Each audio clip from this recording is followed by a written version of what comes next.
días. Decía que muchas gracias a Pablo, a Goyo por la introducción con el guiño a Solocoetxe. Muchas gracias a Jesús y a Arantxa por la invitación y a Íñigo por todo el trabajo y a Vía en general. Bueno, para mí es un placer estar aquí. Siempre es un placer, evidentemente, volver a Bilbao y estar 3 días casi de vacaciones, volviendo a ver una ciudad que cada día se reinventa y que es espectacular, ¿no? Conversábamos ahora con Aser, que vino hace 20 años y digo, no la reconocerías, ¿no? Va cambiando día a día y, bueno, enhorabuena por esta ciudad. Voy a entrar porque soy moderadora y el tiempo es lo importante hoy. Es algo de lo que voy a hablar también en esta especie de charlita pequeña de introducción, porque lo que quiero dar paso es a una mesa. Nunca es verdad que he estado en una mesa acompañada, tan bien acompañada de arquitectos y arquitectas con temas tan pertinentes para hablar de la vivienda desde un enfoque que, bueno, que posiblemente lo que va a hacer es cuestionar el título de intensificación tipológica. Sin más, empiezo. Esta es la casa donde yo vivo, la de la esquina. Es una casa, como veis, la imagen es de Google Earth sacado de ayer. Es una casa de VPT, de Comisiones Obreras, una cooperativa de viviendas que ganamos hace 20 años con una regulación nueva que incorporaba que la vivienda tenía que tener un taller artesanal vinculado. Eran esos años en los que empezaba a faltar el trabajo y se pensó, y así lo decía la normativa, que las mujeres podrían tener un trabajo vinculado a la vivienda. Para nosotros fue la oportunidad de tener un estudio a 50 metros de una estación y una casa que en principio estaba escriturado 85 metros cuadrados y que tiene como 220. La piececita independiente que hay al otro lado es como un garaje que ha pasado por todo tipo de usos y ahora es una especie como de taller de maquetas. Digo esto porque, bueno, yo vivo aquí, vivo en Madrid, justo en el límite de Madrid, a 5 minutos de la universidad, trabajo en un estudio a 30 segundos de mi casa, tengo 4 hijos. El primero de ellos, que tiene 29 años, Juan, es cámara y edita vídeos. Él vive 3 días en casa y 3 días en casa de su chica. Y el otro día no sé dónde está. Ha sido ocupa durante muchos años, como comentaba Pablo, porque bueno, pues estudió Bellas Artes y era lo que le tocaba, y ahora que ya va creciendo y le van faltando las fuerzas, pues vive de forma nómada. Abandona la casa a las 9 de la mañana y se va a otra casa que tiene cogido con un equipo de gente que tienen una cocina, que cocinan, registran lo que cocinan, lo editan, lo suben a Internet, son sabores, hacen cocina natural, sostenible, no sé qué, y viven de eso, y ganan dinero y ya está. Con lo cual, bueno, tiene 2 casas, la casa en la que, 3 casas, la de su novia, la mía, que es suya, y en la que trabaja realmente, que es una casa con una cocina y en torno a habitaciones en la que se postproduce, se graba.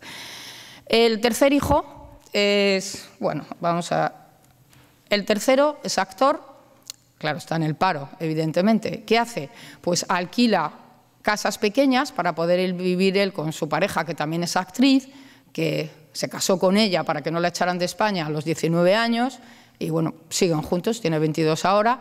Y lo que hacen es que alquilan casas pequeñas con salones grandes y en los salones montan microteatros. Viven en una habitación, cambian el escenario y hacen teatros pues todos los sábados, los domingos y los jueves. A veces traen a casa a niños y les dan como clases performativas. El último, Josechu, ha empezado arquitectura este año, con lo cual vive en la escuela todo el día, o a veces la escuela toma mi casa y la reconvierten como en un centro de producción de concursos. Y el segundo, que es el que he dejado para el final, Jaime estudió Derecho y ADE y trabaja en Baker & McKenzie, se ha comprado una casa, que yo le he tenido que ayudar en la hipoteca, con una hipoteca que le avalaré, seré viuda, claramente, porque creo que me toca hasta el año 90 o algo así, y él pues trabaja de 9 de la mañana a 12 de la noche, resolviendo conflictos y, quiero pensar que no defraudando a Hacienda, pero por el dinero que gana no lo tengo muy claro. Su mujer es también como de la parte de judicatura, tampoco está, llegan a su casa y cortan los viernes y los fines de semana viven en la casa. ¿Y por qué cuento esto y esta señora qué hace contando esto? Bueno, quiero decir que para mí es importante, primero, que los arquitectos, cuando hablemos de... antes de ayer hablábamos del Big Data y decíamos cómo lo podemos aplicar. Ayer hablábamos de, ¿sabemos cómo los usuarios viven nuestras viviendas? Bueno, pues esta vivienda la hicimos nosotros, la vivimos nosotros y vivimos ahí. Los sábados somos 11 de familia y luego entre semana, pues eso, 1, 0, 2, 3, oscilantes. A veces mirarnos a nosotros mismos y mirar lo que pasa es la mejor situación para entender que es muy difícil clasificar o querer decir que esto es así, la vivienda es así, la vivienda debe funcionar así. No tenemos ni idea. Yo solamente soy una familia y ya los casos que tenemos son absolutamente distintos. Cada uno de ellos vive de un modo en el que lo que está claro es que el trabajo y la vivienda están vinculados, menos en el caso del abogado, y tenemos que ser conscientes de esto. Lo primero que quería hablar, uniéndolo con la charla que dio ayer Arantzazu, ella hacía mención a este libro de Hannah Arendt de la condición humana, ¿no? En la que se decía que se diferenciaba el labor del work. Lo he mantenido en inglés no porque me guste ser súper así como guay, sino porque realmente, posiblemente al traducirlo en español no tendría la misma traducción, ¿no? Ella hablaba de esta condición de que el labor es ese trabajo interminable de la reproducción frente al work, que es ese trabajo que la característica principal es que es una producción que dura en el tiempo. Da igual que sea un libro, un poema, un edificio. Y entonces hablábamos de cómo esto ha reconsiderado y ha reconfigurado precisamente el tema que soy el objeto de toda esta sesión, ¿no? Que es la vivienda y el trabajo. ¿Por qué? Pues porque al final lo que pasaba es que lo que se hacía en la casa, este trabajo reproductivo, estaba asociado a la mujer y lo que se hacía fuera, esta especie como de trabajo que duraba para siempre, estaba para el hombre. Y consecuentemente, no sabemos en qué momento, el que se hacía dentro y el de la mujer estaba sin remunerar y el que se hacía fuera estaba remunerado, ¿no? En la charla del primer día, Manuel Morobio invitaba a que hiciéramos a veces un poco de repaso de la historia, ¿no? para entender un poco el presente, ¿no? Una mirada que yo creo que debe ser, como decía Benjamín, un poco a contrapelo, ¿no? Porque es cierto que esta historia es como evolutiva, pero hay ciertos momentos de disrupción que son los que yo creo que son como mágicos. Yo no me voy a remontar hasta los tiempos en los que éramos nómadas, aunque realmente tiene que ver mucho con la condición que vivimos ahora. Lo que sí es cierto es que todo esto aparece en un momento en el que dejamos de ser nómadas, nos hacemos sedentarios y empezamos a tener como una especie de riquezas, como un tema de excedente que no sabemos dónde guardar, pero lo más importante, no sabemos a quién dejárselo. Exceptuando la casa esta que también ha salido aquí estos días de la Edad Media, que es como, la verdad es que es el paraíso, ¿no? O sea, un lugar donde lo importante era sobrevivir, ahí ni confort, ni privacidad, ni vergüenza, pero que era muy interesante, se parecía mucho a estas casas que yo he mostrado de Madrid, en el que en el fondo, aunque la ordenanza permitiera ese taller artesanal, la crisis ha hecho que grupos de jóvenes se han ido a vivir a ese taller artesanal, han montado debajo, pues en esa calle ahora mismo hay una escuela de música, hay un tinte, hay un centro de cultivo natural sin mediación, hay una escuela de escultura, hay una clínica de depilación láser. Todo eso lo ha montado gente joven que arriba están viviendo y abajo están trabajando. Esta calle de esta zona de Madrid es bastante medieval y se intenta como que sobrevivamos todos y lo hacemos bastante bien. El éxito ha sido que nos han puesto un kebab en la esquina y que también viven los del kebab ahí en el kebab, pero bueno, esto da la vida como mucho más, ¿no? Pero por los horrores. Bueno, volviendo a la Edad Media, el asunto de la Edad Media es que realmente nadie poseía el suelo. El suelo lo poseía la Iglesia y los reyes y la gente estaba ahí como usándolo, ¿no? el valor de uso. Tampoco había diferencia entre ciudad y mundo privado, porque la ciudad era lo que quedaba, ¿no? Después de ocupar, ¿no? Y de hecho yo pues vomitaba porque no había vidrio y me tenía que beber para calentarme y vomitaba a ese espacio residual. Era todo como, la verdad era un escenario como de videojuego, que por eso se explota tanto, porque tiene como algo que yo creo que a los arquitectos en general nos gusta. Pero en algún momento, lo cierto es que hay un momento en el que ese terreno en el que estamos se compra y de una forma como natural se naturaliza el hecho de que sea propiedad nuestra. Y claro, una vez que es propiedad nuestra, con lo poco que vivimos, el problema principal es dejárselo a nuestros herederos. Pero, ¿quién tiene la garantía de quiénes son nuestros herederos? Pues lo mejor es hacer como una estrategia global, que así resumida parece de chiste, pero es como así, que es, vale, pues perfecto, porque yo tengo que asegurar que voy a tener herederos, así que a la que va a gestar mis hijos, mejor la encierro en casa, no vaya a ser que no sean mis herederos, de paso me guarda la casa, me hace todo, me cuida a los enfermos, cuida a los niños, trabaja, me teje, me cose y tal, y ya me voy yo como a trabajar, y a la guerra, y a todo esto. Eso si eras en condición clase media. Si eras clase alta, te inventas el cuarto de las damas, en el que como no tenían nada que hacer y entonces tenían una sexualidad lesbiánica algo impresionante, pues la Iglesia les obliga a esta cosa como de coser y orar, y entonces ya las tengo como haciendo cosas, y por eso es la justificación de que en la Edad Media todos van cosidos con mallas que les cosían ellas hasta la muerte, se cosía todo.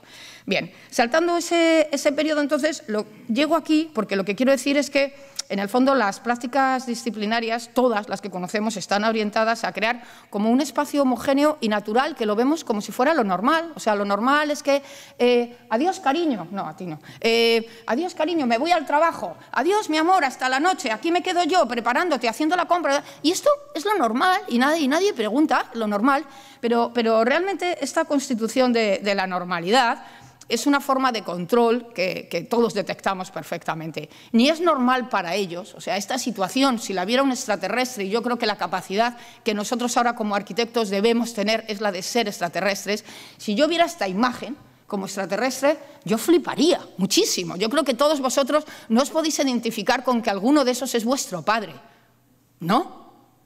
Terrible. Pero no, normal desde luego no es, ¿no? Pero perdón, que no sé qué ha pasado, se ha empezado como a ligar todo.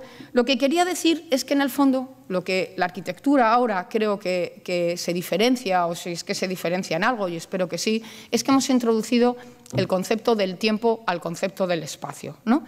Y entonces el habitar y el trabajar, que era el tema de hoy, se empieza a ligar por una parte a la familia, que era el referente, por otra parte al tiempo, por otra parte al género, a la propiedad privada. Y, bueno, empieza a tener como muchas cosas que lo que hablan es que la arquitectura es un dispositivo. Y esa noción de dispositivo de la que hablaba Foucault, de la que hablaba Gambén, es decir, como generar una capacidad de control y de sumisión de los cuerpos en el espacio y en el tiempo, nos hace ver que en algún momento hemos pasado de ese poder que estábamos ahí en la Edad Media de hacer morir y dejar vivir, ¿no?, del César, de vivir o vivir, a otro poder, ¿no?, que es el poder biopolítico, el poder sobre los cuerpos, de la gestión de los cuerpos, que lo que permite es hacer vivir y dejar morir. El gobierno ahora lo que quiere es controlar nuestros cuerpos para que vivamos. Deja morir, pero hace vivir. Y tiene que regular cómo, ¿no? Este dispositivo sobre la vida realmente lo que hace es que se expresa a través de determinadas herramientas, y la arquitectura es una de ellas. Y la arquitectura lo hace a través de las tipologías. Por eso decía que, de alguna manera, esto que no va a ser una ponencia, sino un poner encima de la mesa temas para discutir luego con mis compañeros, la tipología realmente lo que hace es clasificar y dividir el espacio y el tiempo, reduciendo a cosas comunes que tenemos algunos y algunas, con lo cual mata la diversidad y mata la complejidad. La tipología arquitectónica en el siglo XX explotó en tipología residencial, tipología de fábricas, tipología, y cada uno se metía en su tipología. ¿Y tú qué haces? Yo tipología, ¿no?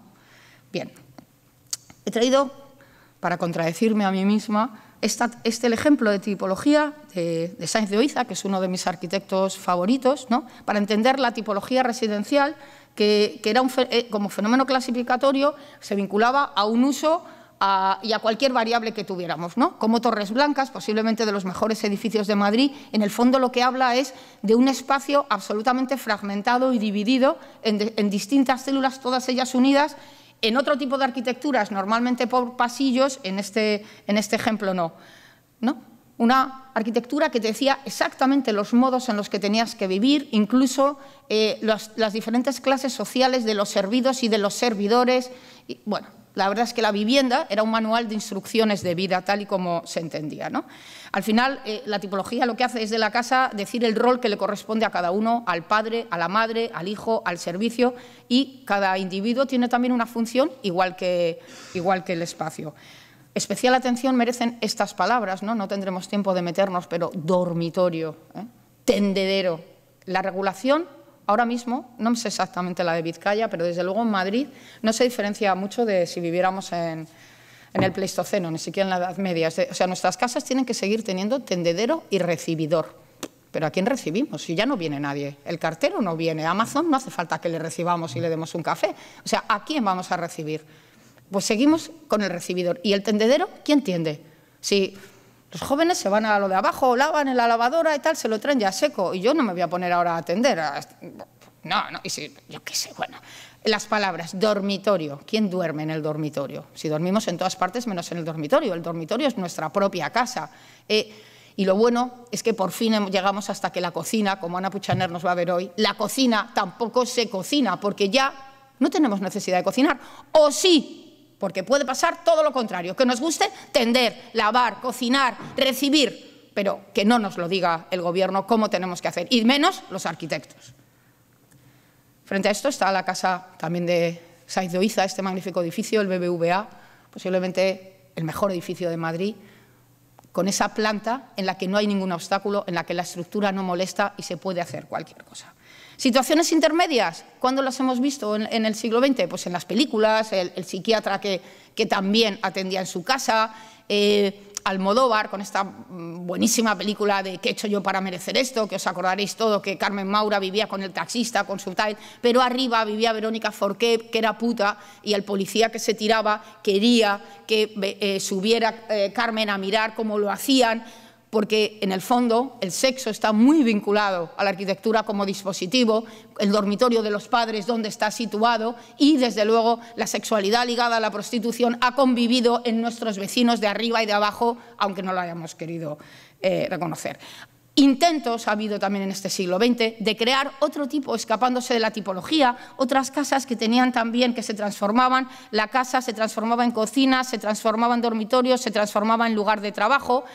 En el fondo, el siglo XX, como en los 80, ha empezado a decir la frase de menos tipologías y más topologías, ¿no?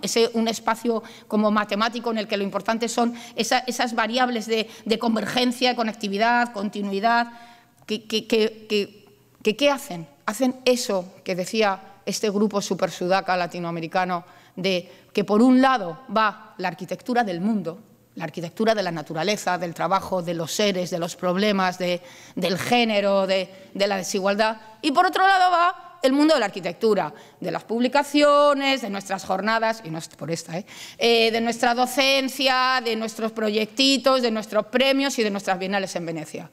Y esto es el momento en el que hemos llegado. Estos dos temas se han separado tanto, que se han mirado y no se han reconocido.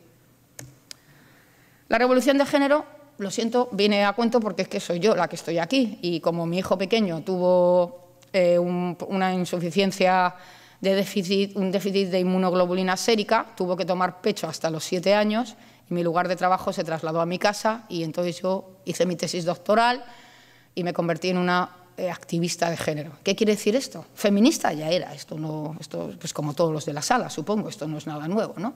Pero es entender que hay un enfoque propio en la arquitectura que tiene que ver con el género y que implica, afecta a todas las condiciones espaciales y sobre todo temporales. La revolución de género significó que la mujer que estaba en casa, así como resumiendo, se fue a estudiar, luego se fue a trabajar y dejó la casa vacía. Casualmente, y no tan casualmente porque el mundo es así de bueno, hubo la revolución de la información, que también nos vino a decir que primero el teléfono, la radio, luego la televisión, luego Internet entró en casa y destruyó los límites, se los fue comiendo, fue abriendo. La casa ya no es más que un estado, una intensificación momentánea en un momento, una densificación de domesticidad en algún punto del planeta, pero que la casa es donde yo estoy conectada con mi memoria, con mis afectos, con lo que sea. Y por último vino la crisis, por fin, una crisis, la crisis que estábamos esperando. Una crisis de la vivienda que no solamente ha afectado al parque inmobiliario, sino que ha supuesto la oportunidad para reflexionar sobre quién, cómo y dónde vivimos. No quiero mostrar proyectos del estudio, los he traído así como ilustraciones.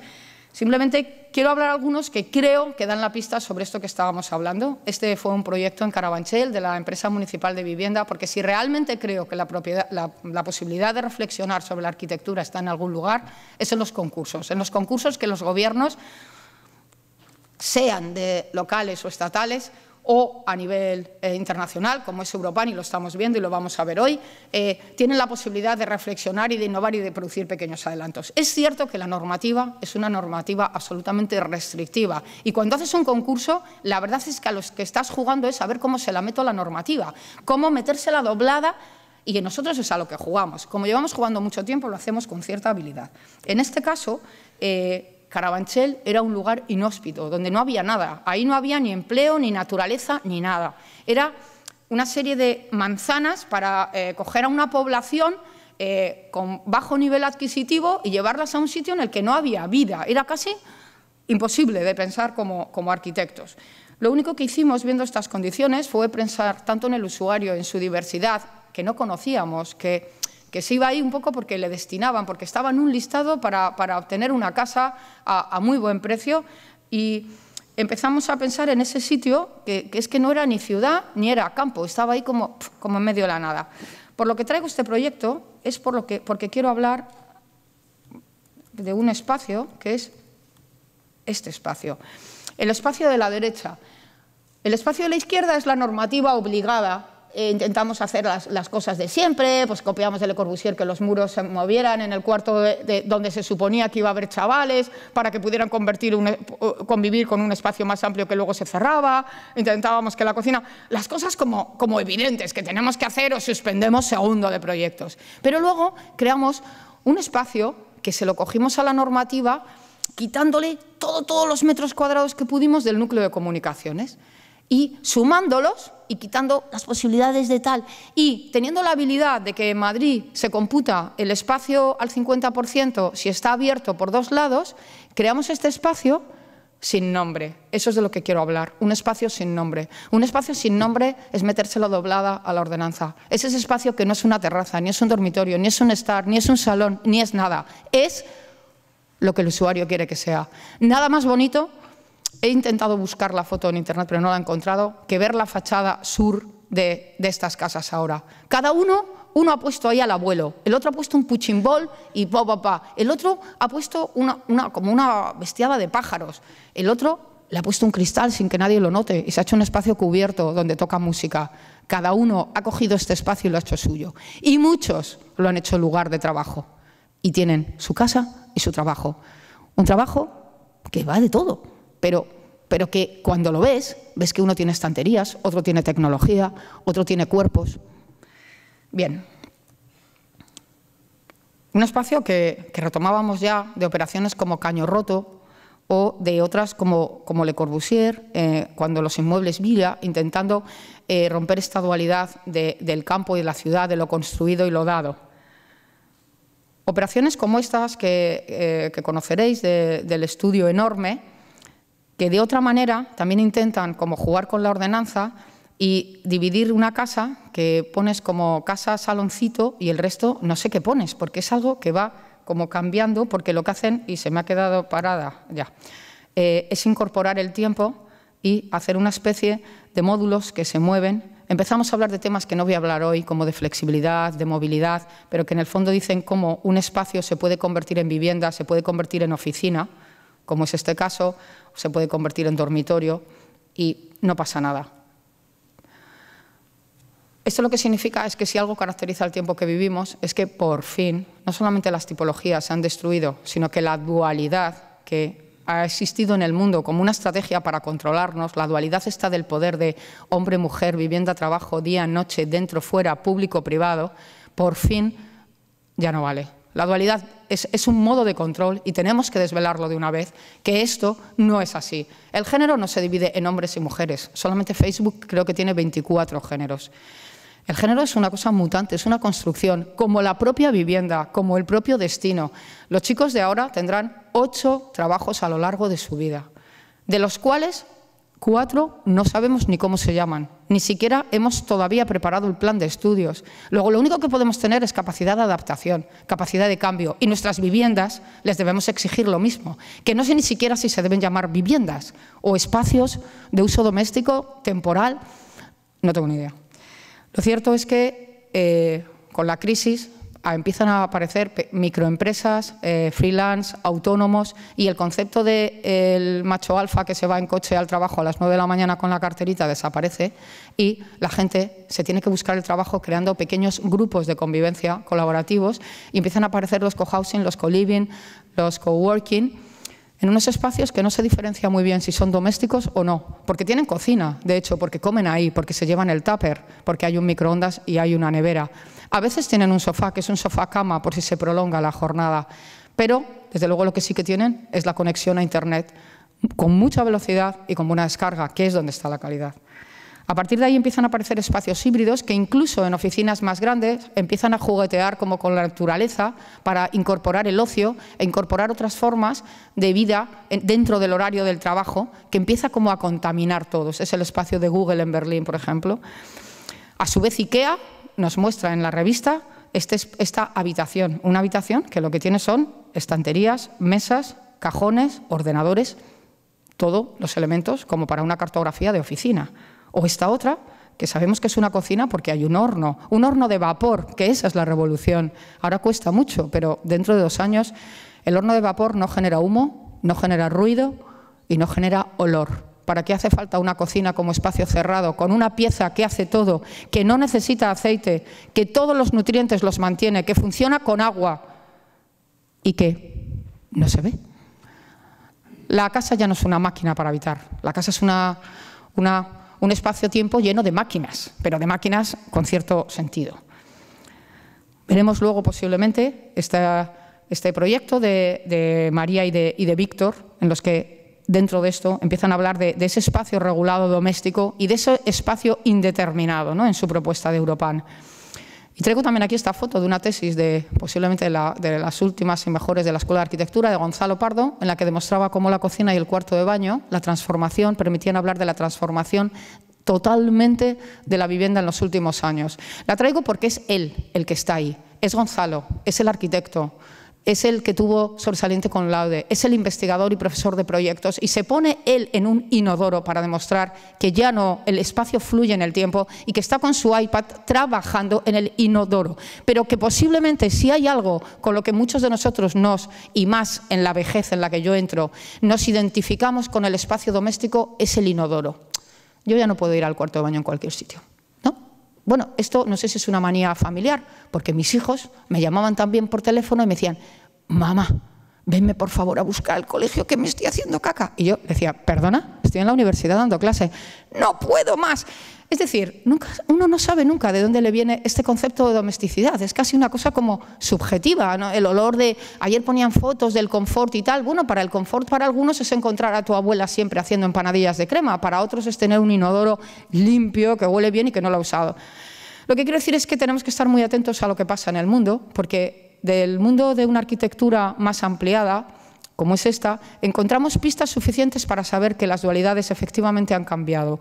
Esta prenda es una prenda hecha de un material que ya no requiere matar pájaros y quitarles las plumas, es un material artificial que no genera residuos, es un material que cada cuantos años determinado lo vuelves a devolver a la tienda y te descuentan sobre el nuevo y este material puede ser utilizado, y es un material que nos permite no diferenciar el verano del invierno, es decir, lo que está pasando ya en el mundo, ¿no?, que el cambio climático ha hecho que no sabemos si estamos en invierno o en verano, y vestimos por capas. Nuestra vivienda, nuestra arquitectura también es una arquitectura de capas. No es una arquitectura de ropa de invierno, ropa de verano. Debajo de esto seguramente habrá una camiseta de manga corta o de tirantes, como yo llevo. Yo he ido así todo el invierno y si acaso le ponía esto. Algo que cabe en este tamaño. Ya no hay almacenaje, ya no necesitamos esos armarios empotrados que ponen nuestras ordenanzas reguladoras en esos dormitorios. Por favor, pero ¿quién deja ahí la ropa? ¿Quién la plancha? ¿Quién la almacena? O las zapatillas. Todos llevamos zapatillas. Yo no he llevado nunca tacones, pero incluso gente que ha llevado tacones ahora llevan zapatillas, porque nuestra condición nómada, nuestra condición de movimiento, nuestra condición de tener que salir corriendo en cualquier momento impide que tengamos que llevar tacones. Y por fin, el invento, la mochila. ¿Quién lleva ya un bolso o una cartera de mano? Solamente los ministros, pero creo que solamente lo hacen porque con tanto cambio tienen uno como ahí que lo cogen, lo ponen y les cambian las letras. Todos llevamos mochila. En esta mochila es donde llevamos la ropa del fin de semana, donde llevamos el ordenador, donde llevamos nuestra vida, nuestra memoria en ese pequeño pen externo o memoria externa. Le pasa lo mismo en la arquitectura. Nuestro trabajo lo han visto los negocios. Está en Starbucks, 4 horas un café. No, 4 horas un café no. 4 horas y la posibilidad de ganar un concurso en una mesa haciéndolo por ordenadores con los colegas ahí. O sitios como este de Barcelona para dormir la siesta. Es que te pilla por medio. En estas jornadas interminables de horarios medio domésticos donde a la vez trabajas, vives, comes, tienes sexo, ocio, alcohol, disfrutas de la compañía de tus amigos, en algún momento el cuerpo no aguanta más. ¿Y qué necesitas? Una siestecita. 3 euros por hora, con derecho a wifi, a pastas y a té. Este señor es Carlos Romagosa, tiene 73 años y fue el primero, como sabéis, es muy conocido, que empezó a alquilar, también se dedica al cine como mis hijos y estaba en paro, claro. Entonces, empezó a alquilar una de las habitaciones de su casa, que se había quedado libre cuando se habían ido sus hijos por Airbnb, luego alquiló la otra y luego le pidieron la suya y dijo, vale. Entonces, él se dedica a hacer Airbnb de su casa y cuando tiene las 3 ocupadas, él se va a otro Airbnb de otra persona. Esto es la vivienda. ¿Qué llevará? Una mochila, seguramente, e irá en zapatillas. Lo que está claro es que, de alguna manera, analizar la evolución de la cocina, como hoy lo va a hacer Ana, nos permite también ver que el lugar de trabajo y el lugar de lo doméstico, donde se fusionan e intensifican, es precisamente en esa pieza, en ese taller. Pero también en la cocina vemos cómo los elementos que consumimos ya no requieren esa elaboración y tomamos los menús de sitios que son, bueno, más o menos indigestos, poco vegetarianismo y poco vegano todavía tenemos, pero bueno, poco a poco empiezan a hacer algo que es como súper saludable. Está la franquicia esta, que en Bilbao no tenéis, pero no sé cómo se llama, pero ya me acordaré en algún momento. Nostrum, que te sacas un carnet de 3 euros y por 3 euros comes todo el año. La comida en dimensión pequeña, la hacen al día y te la llevas y ya está. Las tiendas que abren hasta las 2 de la mañana, porque el tiempo... vale. Porque el tiempo ocupa ya todo. Aquí estamos en Japón, la gente según sale del trabajo escanea el producto antes de meterse en el metro, cuando sale del metro ya lo tiene, ¡pum!, se lo lleva a casa. Como vemos, la vivienda, los límites de la vivienda que ayer por la tarde se ponían en cuestión con alguna de las viviendas hechas aquí en Bilbao, han desaparecido. Esta es la Escuela de Arquitectura, donde la gente vive, duerme, desayuna y todo. Ayer venía en El País que la 1/4 parte de los hogares españoles ya compran por Internet. Pues ya, menos mal, otra cosa que nos hemos quitado, lo de ir a la compra. Telemadre fue precisamente una cosa que inventaron la madre de unos arquitectos que hacían tupper para todos los compañeros de clase y ahora lo han llevado hasta Rusia. Pues una madre pues, hace comida, come bien, los mete en tupper, se ha puesto de acuerdo con una serie de taxistas que ahora también serán Uber y Cabify y se los lleva a la gente. Se saca el bono y por 5 euros comes la comida de las albóndigas de tu madre. Esto no se llama labor, esto se llama trabajo. Al gimnasio, que ya parece que es obligatorio, a mí ya me pilla tarde, pero vamos, yo veo que todos o sea, desde el hijo pijo que va con todos sus colegas abogados de 3 a 4 al gimnasio, hasta los que no, que tienen que mantenerse en forma, en el gimnasio vas, colegueas, estudias inglés, pues bueno, haces amigos y vienes ya duchado a casa. Incluso los mayores ya nos han puesto estas cosas en el espacio, que es otra forma distinta, ¿no? Si vas apurado de tiempo, siempre puedes encontrar el momento para el cuerpo. Porque realmente el espacio doméstico tampoco pensemos que es este espacio de que tengamos la obligación de estar jugando con los hijos. Cada uno estamos a los suyos y convivimos con cuerpos que yo no sé si este señor será su padre o será el vecino de arriba, ¿no? Al final, los límites entre la ciudad y la casa afortunadamente se han roto. Ese dentro y ese fuera que hacía de la casa una prisión para las mujeres y los niños, ha desaparecido gracias a una tecnología que, por una parte, nos separa del mundo y de la naturaleza, pero por otra parte nos hace acceder a una posibilidad de comunicación y de trabajo en tiempos deseados, en espacios a random, ¿no? O otra serie de elementos como este, porque la cama, según un estudio neoyorquino, el 75% de los neoyorquinos jóvenes trabajan en la cama, duermen en los espacios intermedios, en los no lugares o incluso en sitios de siesta. Mientras tanto, hay gente que en estas mismas viviendas, las camas calientes, no trabajan en la cama. Duermen las 8 horas, las 7 o las 6 que les queda cuando no tienen que estar buscando trabajo trabajando. O en la calle o en el campo de refugiados. Bueno, parece que todas las dualidades están destruidas menos las de la desigualdad. Aquí, bueno, no vamos a amargar la mañana a nadie, ¿no? Pero parece que este tema también tiene que ver con nosotros, ¿no? Posiblemente dentro de esto empieza a haber un planteamiento de la vivienda en un ámbito más grande, en un ámbito territorial, en el que nos hablará Asier, pues, luego, ¿no?, de esta propuesta de la ciudad de Almere, una ciudad que es como empezar desde cero. Es que esta es como un poco la disputa, ¿no? Cuesta como tanto arreglar lo que tenemos, que parece que es como, en el fondo, en lo que estamos todos, ¿no? Es como mucho más sostenible, que lo que tenemos le demos la vuelta y tal, pero a veces, bueno, está bien ver que también podemos fabricar prototipos desde grado cero de ciudades que ponen en marcha no una nueva arquitectura, una nueva forma de vivir, una nueva forma de estar, una nueva forma de ser humano en un planeta, ¿no? O estas formas que veremos después de X-City, en lo que esta precisamente es todo lo contrario, poniendo en cuestión lo que vivimos, y una ciudad pensada para ese hombre blanco occidental que iba en coche, ahora se piensa pues para estas mujeres que veo todas las tardes estar por aquí, por el parque, que van y que vienen a la velocidad que quieren, que van con los perros, que van con los niños, una ciudad pensada para otros seres que hacen otras cosas.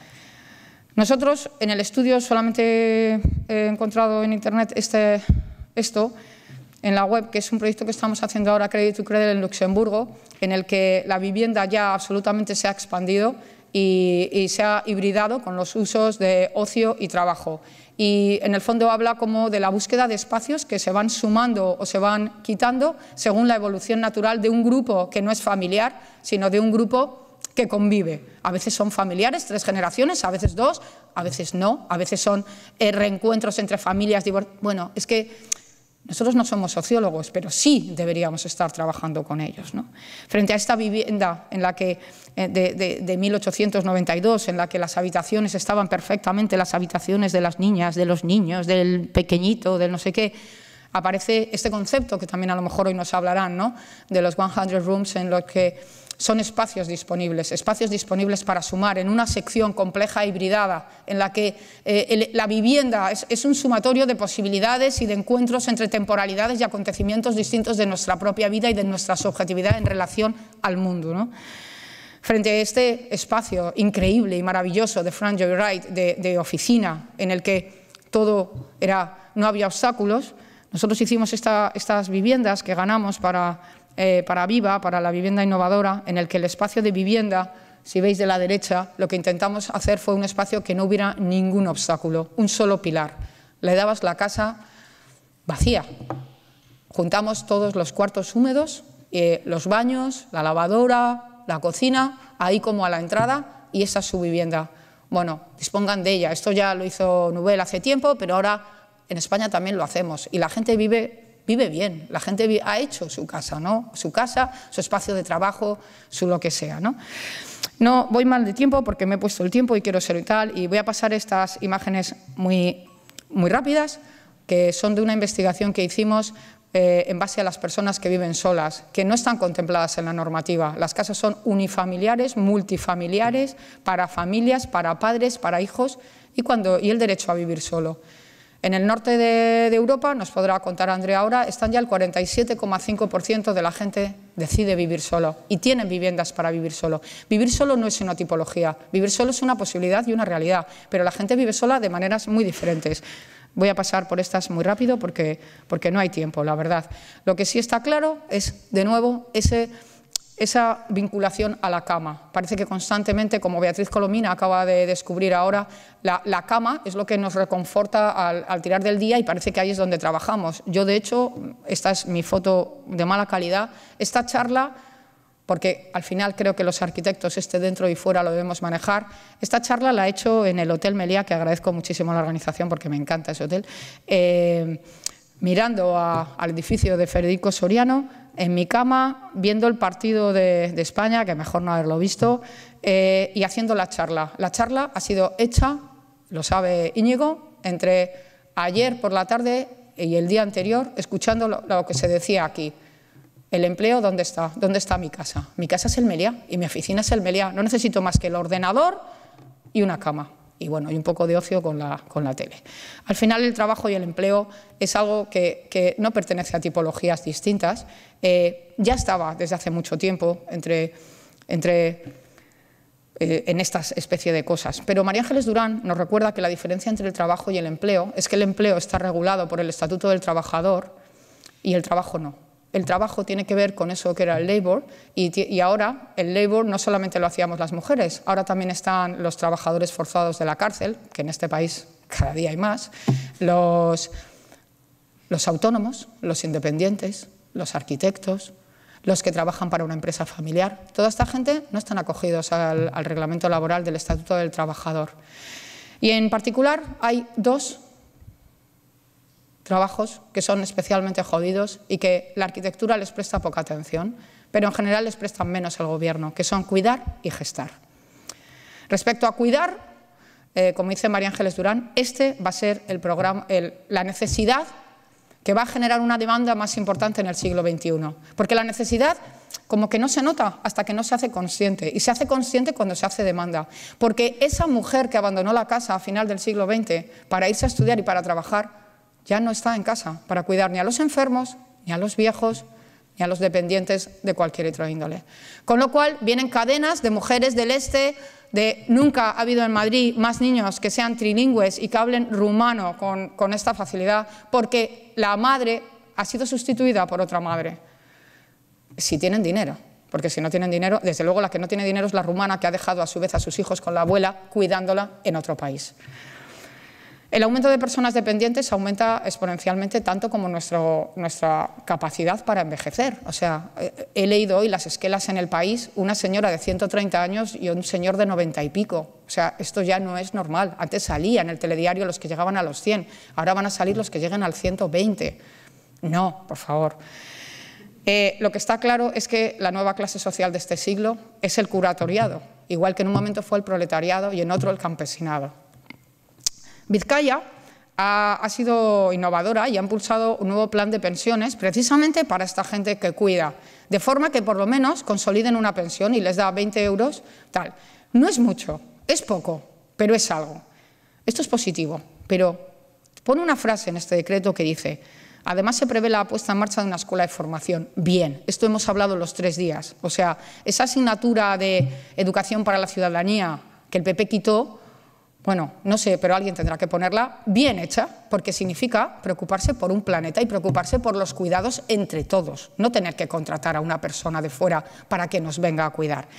Lo malo, o lo divertido, o lo que da a pensar es que dice: dependiendo del grado de dependencia, el gobierno foral aportará 10 o de...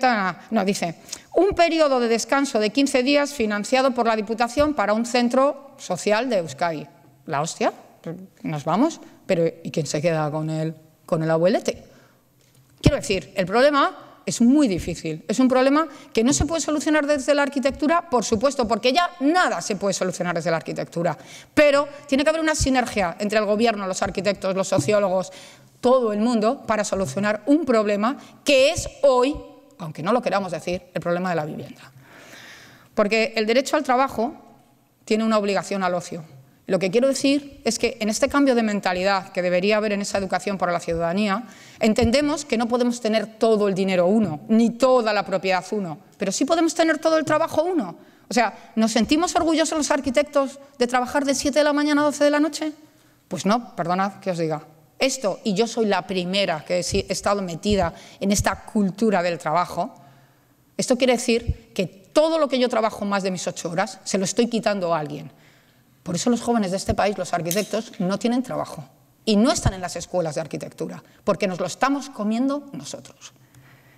Bien, al final, para acabar ya, lo que planteo es una nueva relación entre los cuerpos, que somos nosotros, cuerpos que envejecemos, entre las máquinas y la naturaleza, que por supuesto pasa por no entrar en términos de competencia, sino un escenario como este, creativo, en el que hay robots que nos riegan, que nos cuidan, pero también que hay una preocupación por una muerte digna. Tenemos que controlar la vida, tenemos que controlar la muerte. La vivienda, como dice Javier Echeverría, este filósofo donostiarra, que lleva mucho tiempo preocupándose de una vivienda para poder morir. Poder volver a morir en casa. A lo mejor, para mí, eso es lo más importante. A mí, que mi casa es donde voy con mi ordenador y que me da lo mismo estar aquí que allí tal, posiblemente morir en casa, fíjate, ya me gustaría. La otra gran cosa, gestar. Gestar, pues bueno, vamos a seguir gestando. Y vamos a tenerlos que seguir teniendo. O a lo mejor no, a lo mejor podemos imaginar una disrupción, como estas viviendas, y es el último proyecto, y con esto voy a cerrar, que hicimos en Coslada, que la MV nos planteó hacer unas viviendas para viejos y jóvenes. Un lujo, sin niños. ¿Sabéis lo que es eso? ¿Podemos imaginar esto? Es que a lo mejor es el momento de decir, bueno, vale, pues ya está, nadie nos va a tener en cuenta que en la vivienda gestamos y vamos a ser un labor y no nos lo van a pagar y además no tenemos cuidados, pues dejamos de gestar y ya está, y acabamos. Al planeta le haríamos un favor, desde luego, ¿eh? Pues este edificio son unos edificios que en la parte de arriba son viviendas para viejos y para jóvenes sin hijos, con casas muy pequeñas. ¿Dónde está esa tontería de... ¿Os acordáis cuando a la ministra del PSOE se le ocurrió poner las casas de 30 metros cuadrados, que desde la izquierda más izquierdísima hasta la derecha más reaccionaria dijo que cómo alguien podía vivir en casas de 30 metros cuadrados? Perdona, el referente no es la familia. Y ya quisiéramos tener todos los ciudadanos una casa de 30 metros cuadrados. Una casa de 30 metros cuadrados es el espacio de superlujo. Y de hecho ellos viven de superlujo, porque hemos ido a constatarlo. Tienen un espacio de nada, que ocupan como quieran. Nosotros no le llamamos dormitorio, tienen una parte más privada y otra parte más abierta. Tienen un espacio colectivo donde organizan fiestas y ellos se lo reparten, porque bueno, a veces conviven los viejos con los jóvenes, pero a veces pues no es lo mismo, ¿no? Entonces, bueno, tienen una arriba y abajo, ¿no? Se recupera este espacio como vertical y tal, y ahí como que viven bien, ¿no? Parece que la solución está como en que no venga la pobre rumana, ¿no? Sino que en el que el robot nos hace todo. Ahora estaremos a expensas, ¿no? de esta especie como de tecnología que alguien controla, que no sabemos quién es y dependeremos de ello, ¿no? Lo que está claro es que, desde el punto de vista de la contabilidad nacional, tener un niño disminuye la renta per cápita, mientras que tener un cerdo la aumenta. Cuidar un niño es una actividad, te hace ciudadano, te llama, en la casilla de ciudadano activo. Mientras que cuidar un niño, eres pasivo. Posiblemente estas son las nuevas imágenes del hogar, de una convivencia entre los seres humanos y el resto de las especies con otros modos de vida. Es que ricasco.